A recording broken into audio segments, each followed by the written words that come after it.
Welcome to The Explainer. Today, we're unpacking something absolutely profound, the fascinating evolution of devotion. By looking really closely at our source material, we're going to trace how a concept that literally started out as a super rigid ancient rule completely transformed into a highly relevant daily practice. It's all about what we prioritize and how that completely shapes our lives. Okay, let's dive into this. What are you prioritizing in your daily life? I want you to really think about that for a second. If we looked at a pie chart of your last 24 hours, what commands the absolute most of your attention, your energy, and your time every single day? You know, we all have something that sits right there at the very top of our priority list, even if we haven't consciously put it there. Section 1, the original commandment, the ancient boundary. Here is where it all started. The foundational text from Exodus 23 states, "You shall have no other gods before me." Historically speaking, this was the absolute bedrock of devotion, but notice how it's framed. It is set up as this incredibly strict external boundary. It's explicitly a rule about what not to do. It was a clear-cut law designed to keep people's outward actions in check, drawing a hard, unyielding line in the sand regarding who or what gets that number one spot in life. Let's move to and see how this builds. Section 2, Condition of the Heart, an internal upgrade. Because thousands of years later, we see this remarkable shift. When asked about the greatest commandment in Matthew 22:37, Jesus replies, "Love the Lord your God with all your heart and with all your soul and with all your mind." The source material highlights a complete move away from just policing external behavior. It's no longer this defensive checklist of what you shouldn't worship. Instead, it becomes a warm, all-encompassing invitation to an internal condition.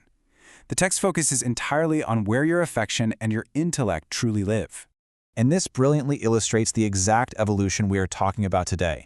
Look at this comparison. We go straight from that ancient boundary, that definitive do not cross line, to a complete internal mindset. It takes devotion from strict outward compliance to a proactive, passionate, inward transformation. I want to break down exactly how this is phrased, because the repetition of the word all here is entirely deliberate. First, all your heart. That encompasses your desires, your passions, and your emotional core. Second, all your soul. That's your very essence, your deepest self. And third, all your mind, your intellect, your thoughts, and your decision-making. By explicitly listing these three elements, the source emphasizes just how absolute and entirely consuming true internal devotion is meant to be. I mean, it leaves literally no part of the human experience out. Section 3, Modern Spiritual Distractions, Everyday Focus. So what does this all mean for us right now? The source poses a really point-blank challenge. Are you prioritizing your current life over your spiritual life?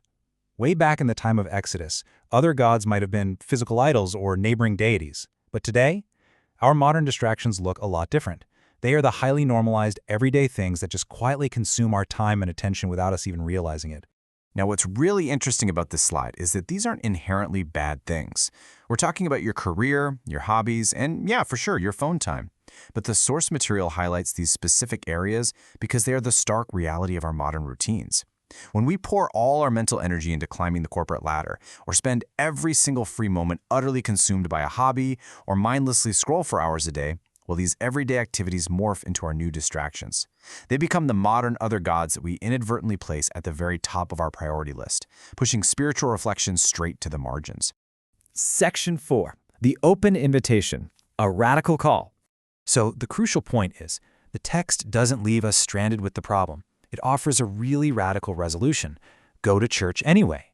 This is the bold, urgent call to action derived directly from the text. It acknowledges the messiness of our priorities. It assumes that yes, maybe your career, your hobbies, or your phone time have taken precedence over your spiritual life lately, but the text extends an open invitation anyway. It argues that you don't have to perfectly fix your internal condition before showing up. It challenges you to just step back into that space of devotion, totally regardless of past distractions. As we wrap up this explainer, I want to leave you with one final provocative thought to linger on. What will you choose to prioritize tomorrow?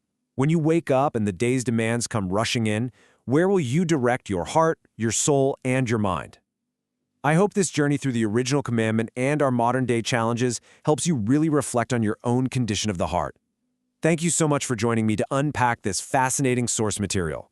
Keep questioning, keep learning, and I'll see you in the next explainer.